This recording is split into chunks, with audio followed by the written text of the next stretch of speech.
Bien-aimé, c'est avec une joie profonde, réelle, incessante, de vidéo en vidéo, que je vous retrouve cette fois-ci pour la numéro 67, qui fait suite à la 66. Ben oui, hein. Mais c'est pas juste pour vous le dire comme ça, c'est parce qu'elle fait réellement suite à la 66.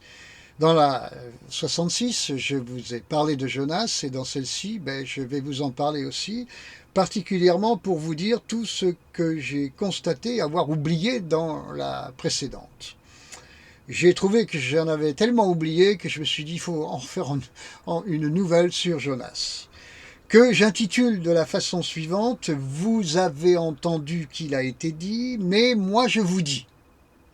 Alors j'ai choisi cette parole, cette réflexion du Seigneur Jésus parce que quand il dit ça, et à répétition en Matthieu 5 et 6, c'est pour remettre quelques pendules à l'heure et pour lutter contre, effectivement, comme on le dit souvent selon l'expression consacrée, quelques idées reçues.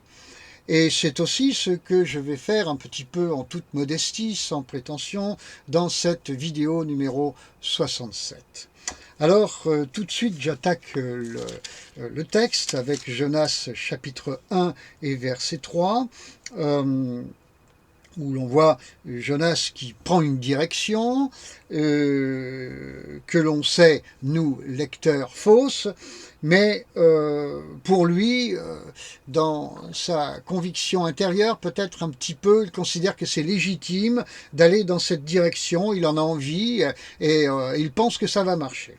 Alors, je dirais que souvent, au début d'une fausse direction, d'une désobéissance, donc, les choses semblent aller bien et même, on dira, être conduites. Alors oui, il descend à Jaffa, il trouve un navire, il a l'argent pour payer la traversée, donc pas d'obstacle, la voie semble ouverte. Oui, mais c'est dans le temps, frères et sœurs, que l'on vérifie si une direction était véritablement de Dieu ou pas. Alors inutile de vous dire que dans mon ministère, dans ma vie, j'ai bien souvent, trop souvent, rencontré des personnes qui me disaient à leur propos, dans la direction qu'ils voulaient prendre: c'est de Dieu, c'est de Dieu, c'est conduit, c'est de Dieu. Euh, S'ils me regardaient bien, ils pouvaient voir que je ne partageais pas complètement leur enthousiasme, que j'étais passablement quelque peu sceptique. Et à ce jeu-là, évidemment, je ne me suis pas fait que des amis, j'en ai même fâché sérieusement quelques-uns, en particulier quand ils constataient qu'ils s'étaient trompés. Au lieu de se repentir, ils m'en voulaient peut-être encore un peu plus. Bah, qu'est-ce que vous voulez? Ça fait partie du ministère. Et même pour certains chrétiens qui n'en ont pas, ça fait partie aussi de leur vie.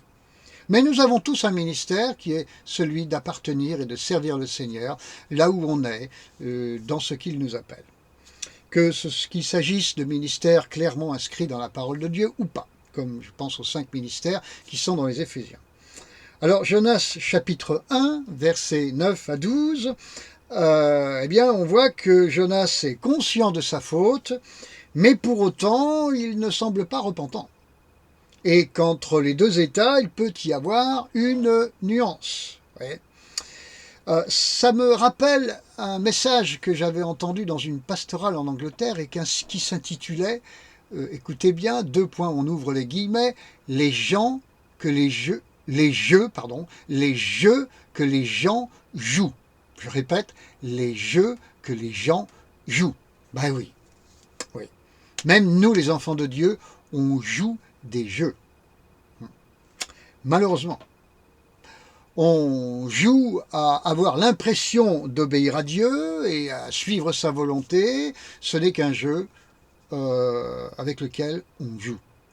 Jusqu'à ce qu'on trouve le fond de l'impasse, un grand mur devant nous, que ça nous fâche et qu'on soit obligé, dans la mauvaise humeur, et vraiment la fâcherie, la déprime, la rage quelquefois, de faire demi-tour. Accusant Dieu, évidemment, de nous avoir conduits dans cette fausse direction au besoin.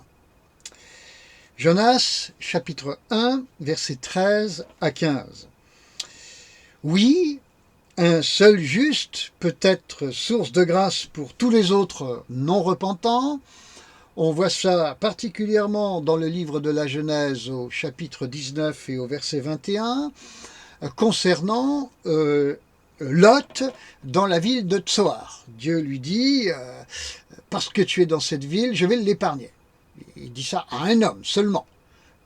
Lot, donc un homme juste aux yeux de Dieu, dans une ville, va faire que Dieu va épargner cette ville. Oui, certes, mais on voit aussi là, dans ces deux versets de Jonas 1, 13 à 15, qu'un seul pécheur peut à l'inverse semer aussi la perte et le péril donc de ceux qui sont avec lui. Ouais. C'est pour ça que l'apôtre Paul nous dit qu'il faut veiller à nos compagnies quand il nous dit dans 2 Corinthiens 6, 14 qu'il vaut mieux éviter tout attelage disparate. Donc, que le Seigneur nous conduise bien à veiller à ces choses. Jonas, je fais juste une petite entrée avant de reculer en arrière à nouveau dans le chapitre 1. J'ai fait une petite entrée dans le chapitre 2, versets 1 à 11, juste pour vous dire ceci. Dans ce verset 2. Dans la vidéo précédente, j'avais parlé de la prière de Jonas, j'avais bien expliqué quelle elle était, mais là j'aborde un autre aspect, celui de l'autorité de Dieu sur la création. Jonas parle au poisson, une fois, deux fois, il a autorité sur cet énorme poisson, comme il a autorité sur le reste de la création. Amen. Notre foi nous fait dire que nous croyons en un Dieu, nous qui sommes sur cette planète Terre, qui a autorité sur elle, qui a autorité sur tout l'univers. Rien moins que cela. Et nous le confessons au milieu des flots, au milieu des tremblements de terre, au milieu des nations qui sont en convulsion, etc. Dieu a autorité sur ce monde et sur cette planète. Amen, amen, amen. On revient dans le chapitre 1. Verset 15. On voit également dans ce verset que l'obéissance des hommes agit elle aussi également sur les éléments de la création. Quand les gens du bateau jettent Jonas par-dessus bord, la mer se calme. L'obéissance des hommes agit aussi sur les éléments de la création, en particulier pour les calmer. Eh oui. Le verset 12. Eh bien, dans le verset 12, on voit que la furie de la mer est liée au péché de Jonas, qui dit dans ce verset, « Je sais que c'est moi qui attire sur vous cette grande tempête. » Exactement, mais bien-aimés en Christ, comme les dérèglements d'aujourd'hui, climatiques et autres, sont liés au péché ambiant et généralisé. Eh ouais. Le verset 15 nous montre que se débarrasser du péché, donc, est une guérison pour les hommes, mais aussi pour la terre. Alors voilà le vrai message écologique, je crois, et plus exactement celui que les écologistes ne veulent jamais entendre. Mais il est là le vrai message écologiste, et nulle part ailleurs. La solution n'est pas politique, mais spirituelle. Verset 16, et j'en aurai fini avec le chapitre 1, jusqu'à ce que je trouve encore à nouveau tout ce que j'aurais oublié. Verset 16, au milieu de tout cela, néanmoins, la désobéissance de Jonas, il faut le dire quand même, occasionne la conversion des marins du bateau. Impossible de passer ça sous silence. Comme d'ailleurs la désobéissance d'Israël a provoqué la conversion des païens. Vous voyez ça dans Romains chapitre 11, verset 11 et verset 30. Petite chose que je n'avais pas dite dans la vidéo précédente. Jonas chapitre 2, verset 1. On entre vraiment dans le chapitre 2 cette fois-ci. Alors Jonas dans le ventre d'un grand poisson. S'agit-il d'une allégorie ou d'une réalité ? Eh bien, je dirais que le raisonneur intellectuel, ils sont nombreux parmi nous, je m'efforce, quant à moi, de faire partie de la catégorie le moins possible. Donc le raisonneur intellectuel dira qu'il s'agit là d'une image, une allégorie d'une image, qu'il ne faut pas prendre, le texte de façon littérale. Selon l'expression consacrée, donc, ne pas être au ras des mots.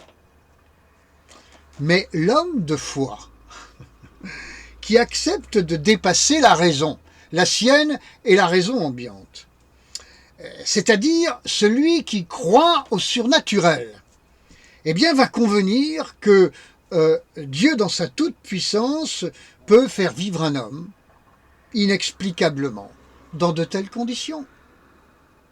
Si nous acceptons quelque part que Dieu est tout-puissant, alors assumons cette conception des choses le concernant que nous avons. Assumons. S'il est le Dieu tout-puissant, il peut faire n'importe quoi, tout ce qu'il veut, bien-aimés. Sinon, ne prétendons pas que nous croyons en un Dieu tout-puissant. Soyons logiques. Alors l'homme spirituel, lui, j'ai parlé du raisonneur, l'intellectuel, donc l'homme de foi, l'homme spirituel, qui peut se distinguer un petit peu de l'homme de foi, va même concevoir, lui, de son côté, que tantôt la chose est à prendre allégoriquement et tantôt littéralement. Que tantôt la chose représente un symbole prophétique, tandis que tantôt elle s'est réellement accomplie comme cela. La règle, toutefois, est de ne jamais limiter Dieu, j'insiste encore une fois là-dessus, et surtout aussi de respecter le texte. Seigneur, je lis ta parole, que ton esprit m'aide à respecter le texte et à ne jamais te limiter dans ma compréhension de tes Écritures saintes. Amen. Jonas, chapitre 3, nous avançons, et directement au verset 4. Là, vous avez dans Jonas, chapitre 3 et au verset 4, un exercice de prédication. Vous savez, dans les écoles où on forme les serviteurs de Dieu, on leur apprend, ils font des cours d'homilétique, on leur apprend l'homilétique, c'est-à-dire on leur apprend à prêcher. J'y suis passé, frères et sœurs.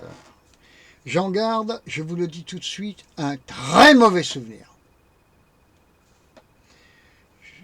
40 ans après, je suis toujours aussi choqué que dans l'instant. Si vous voulez que je vous le dise comme ça, je m'en suis pas remis. Quant à la prédication de Jonas, eh bien, effectivement, elle apparaît au regard des modes d'aujourd'hui pédagogiquement catastrophique. Ben oui, il annonce un jugement au lieu de présenter l'amour de Dieu. C'est irrecevable, irrecevable. Mais, bien-aimés, nous ne devrions jamais prêcher selon les convenances actuelles, mais selon l'Esprit de Dieu. Ouais. Seigneur, si je suis en charge d'enseigner ton peuple, aide-moi à prêcher sous ton onction et sûrement pas à céder à ce point-là aux convenances et aux modes d'aujourd'hui. Sûrement pas. Père, je te le demande au nom de Jésus-Christ, ton Fils. Amen. On continue, et cette fois-ci dans le chapitre 4, versets 1 et suivants de Jonas. Je vous pose une question. Qu'en pensez-vous, frères et sœurs? Jonas a prêché avec de la haine dans son cœur, pour ses interlocuteurs donc, pour ses destinataires, et nous voyons que le résultat est que 120 000 âmes se repentent. Comparativement, dirais-je, vous avez Jérémie, qui a travaillé avec un cœur pur et n'a été écouté de personne. Nos critères pour apprécier l'œuvre de quelqu'un sont-ils toujours vraiment conformes à ce qu'en dit la Bible? Je m'explique. Il y a beaucoup de Jonas qui ont du succès dans l'œuvre de Dieu. Dans ces conditions-là, mieux vaudra regarder au résultat plutôt qu'à l'homme dont Dieu s'est servi pour cela. N'est-ce pas? C'est mieux. Il y a aussi beaucoup de Jérémie qui ont souffert et continuent de souffrir dans le silence et l'ombre, sans jamais être reconnus, sans voir beaucoup de résultats, de surcroît. Eh oui, alors heureusement, pour eux, amen, Dieu sera juste avec eux. Heureusement. Jonas, chapitre 4, versets 2 et 3. Nous pouvons discerner dans ces versets, frères et sœurs, que Jonas semble préférer la défense de son peuple par l'élimination de ses ennemis plutôt que la bonté et la justice de Dieu qui pardonne aux ennemis en question, qui sont les siens à Jonas. Alors Jonas, il est serviteur de Dieu, il est prophète de l'Éternel, mais il est aussi hébreu. Et il semble d'ailleurs que ceci compte autant, sinon plus, que d'appartenir à Dieu.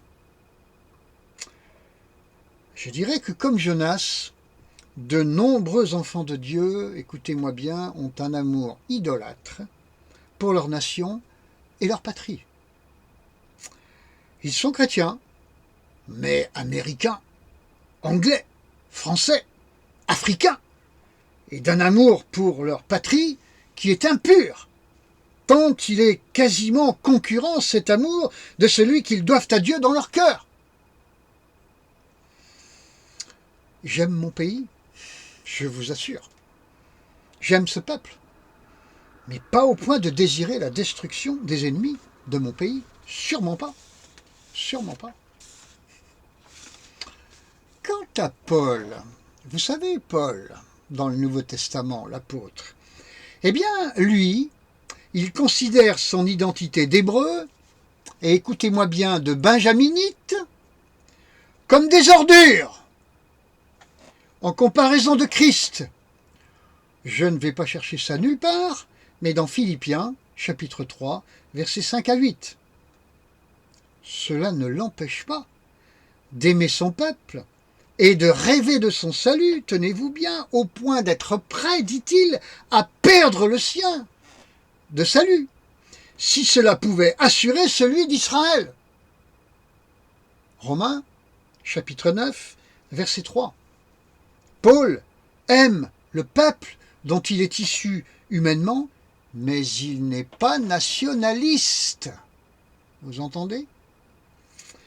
Trop d'enfants de Dieu, frères et sœurs, ayant bien le Saint-Esprit en eux, ont aussi un esprit nationaliste en eux, concurrent du Saint-Esprit.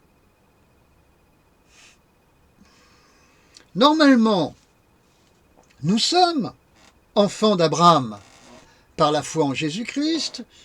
Ça aussi, on le trouve dans le discours de Paul, Épître aux Galates, cette fois-ci, chapitre 3, verset 7. Mais Abraham, vous le savez, quitta son pays, sa patrie et la maison de son père. Qu'est-ce que cela signifie pour vous, pour moi, pour vous, nous tous, enfants d'Abraham, à qui je m'adresse? Réfléchissons-y, ensemble, s'il vous plaît, avec moi, frères et sœurs bien-aimés. Je dirais que Dieu veut que nous soyons remplis de son esprit, Éphésiens 5, 18, mais rien d'autre, pas du reste. Jonas, chapitre 4, versets 5 à 11. Ce que j'appellerais, entre guillemets, la bénédiction du ricin. La bénédiction du ricin. Une petite précision au passage, l'huile de ricin est très thérapeutique et ses vertus très nombreuses. Bon, on revient dans les contingences spirituelles. Jonas est fâché. Et quand Dieu pardonne à ses ennemis, Jonas est fâché quand Dieu pardonne à ses ennemis. Pardon. Et retrouve sa joie quand celui-ci lui donne un ricin pour son confort personnel. Frères et sœurs, quand nous cherchons Dieu, est-ce pour notre confort personnel ou est-ce pour son règne à lui? Est-ce pour notre confort personnel ou est-ce pour le confort qui est le sien? Pour quel confort cherchons-nous le Seigneur? Vous le savez, si nous cherchons Dieu pour ses intérêts, nous verrons d'une façon ou d'une autre les intérêts de Dieu se réaliser. Amen. Et également la bénédiction du ricin assurer notre confort personnel, puisque Jésus l'a promis dans le passage qui fait autorité à ce sujet, Matthieu 6, 33 bien entendu, recherchez d'abord le royaume et la justice de Dieu et toutes choses, c'est-à-dire pour votre confort personnel, vous seront donnés en plus. Amen. Alors voilà, bien-aimés, pour conclure cette deuxième vidéo sur Jonas, je dirais que globalement, le portrait de Jonas est celui d'un cœur blessé. Il y a là besoin effectivement des ministères qui travaillent dans la guérison des cœurs. Je pense à un cher couple que j'aime tendrement, duquel j'ai un souvenir profond. Alors, le portrait de Jonas est celui d'un cœur blessé. Pourquoi le cœur de Jonas est-il blessé? Je l'ai dit, déjà, d'ores et déjà, parce qu'il a un idéal, c'est sa nation. Il semble que, comme je vous l'ai dit, cette nation, tienne dans son cœur une place, au moins aussi grande que le Dieu qu'il sert.